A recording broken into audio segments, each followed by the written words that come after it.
Hey guys, Joe here. Sorry about some wind noise, but I wanted to do a quick update because, as you can see, I got the Chrysler back. I'm actually in the same parking lot with the same trash that's been there for 4 months now. But yes, I finally have the Chrysler back from getting repaired, and as we walk around the back of her big old booty, as you can see, no longer damaged. Couple of little minor things I still need to do to it, but overall I'm very happy with the work, the way it came out. I will be linking the Maaco that did the job down below in the description because, well, you guys have looked at the other videos almost 100,000 times, so I figured if you guys want some decent work from a company that can actually do some matching and does good work. So they did not blend anything, they just painted the panel off the car, the rear bumper, and they also did the roof. As you can see, the roof is now black. Helps blend in with the sunroof. Now, the 2015 and up Chrysler 300s and Dodge Chargers were available with a black roof option. I'm not sure if it was in 15. I know for sure 16, but the 15 model might not have been available with it, but this one has it. So let's take a look at the car real quick and see how she came out. Yep, it's silver, but I really wanted the roof black from the minute I bought the car. So unfortunately, this accident wound up being probably one of the best things that could have happened because I got the roof done and now it's all black.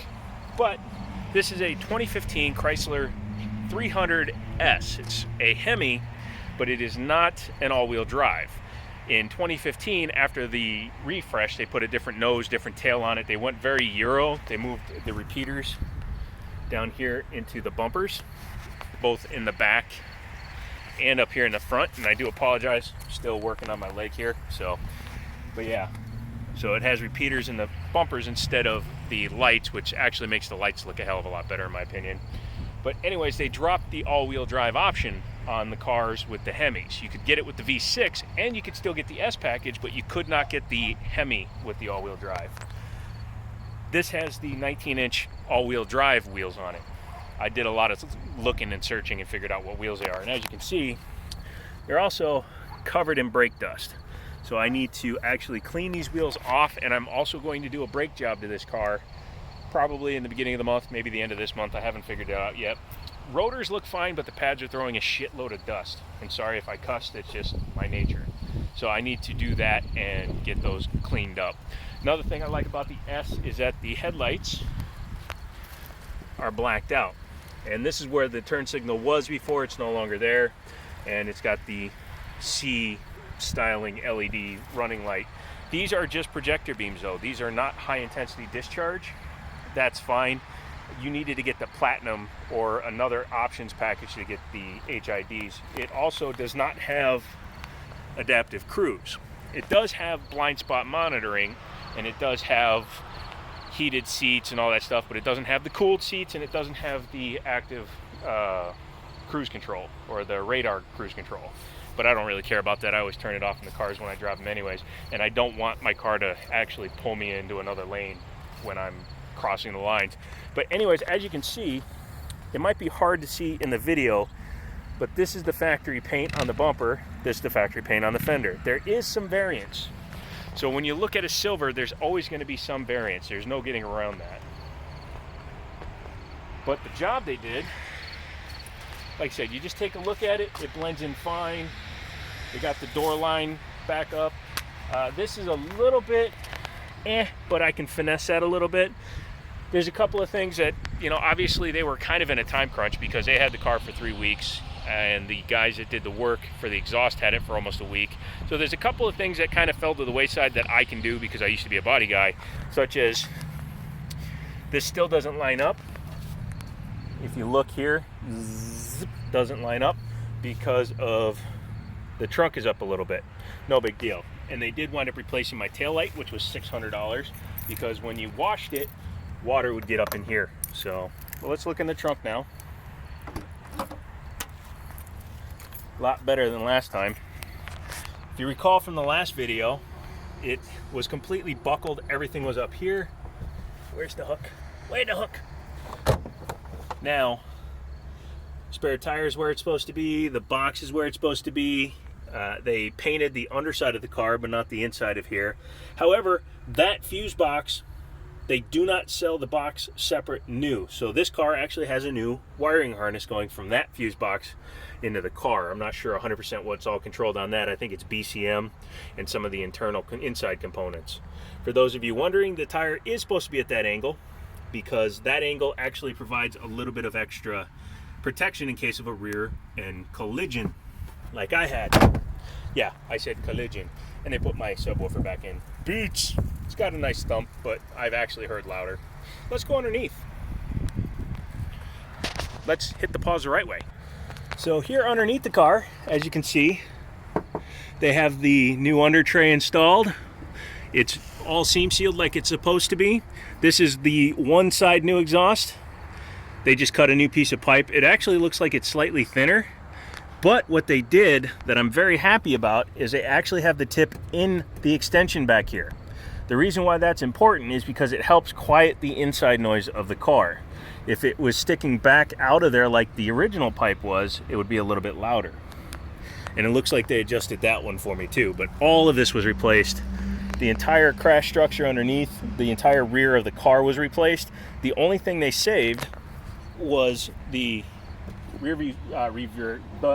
reverse sensors and the main crash bar, because he managed to go so far under the back of the car that he managed to miss me completely, miss the bar and go up underneath the car.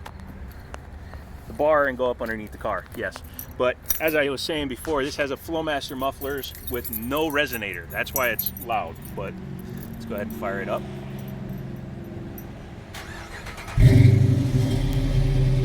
So yeah.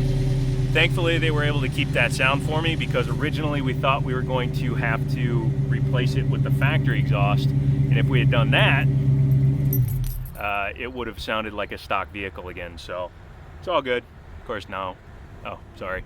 Thought the cops were coming over to harass me, but turns out that was a Honda. Cops don't drive Hondas. But yeah, I'm very happy with the way this thing came out so far. There's a couple of things I want to do to it. Obviously, paint protection, sorry, that bum foot, but paint protection is one of the things I want to do to the car, obviously, before winter comes around.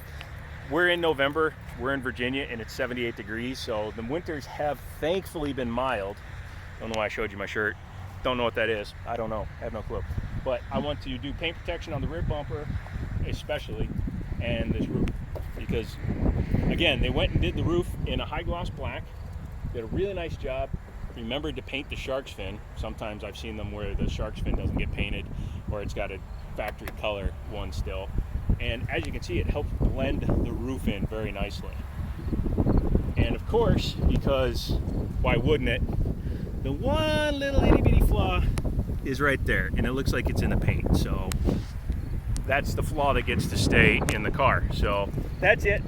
I'll do a full review on the car. We'll talk about its power and all that stuff in another video, but this was just a follow-up.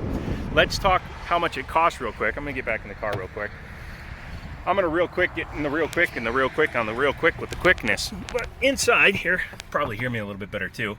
The cost of the repairs to the vehicle. I don't have the exact total in front of me, but I remember it from the supplemental. Total was $7,841, including the $1,500 harness. Actually, it wound up being $8,000 because of the taillight. They originally said no to the taillight, but the body shop called them and said, yeah, it's definitely broken. So it was $8,000 because that's a $600 taillight, and the wiring harness was $1,500 just to replace the fuse box. Wah. A few $100s for the exhaust system, and a lot of it was labor because I had to cut out the rear trunk floor, put the new one in, seam seal it, paint it all, and I have to go in and undercoat where the rust is from the hook from the transport vehicle. So that's annoying, but I'll do that when I do the brakes. The cost of the rental, the 2020 Mazda MX-5, which I have video on, I just haven't had the time to edit it yet.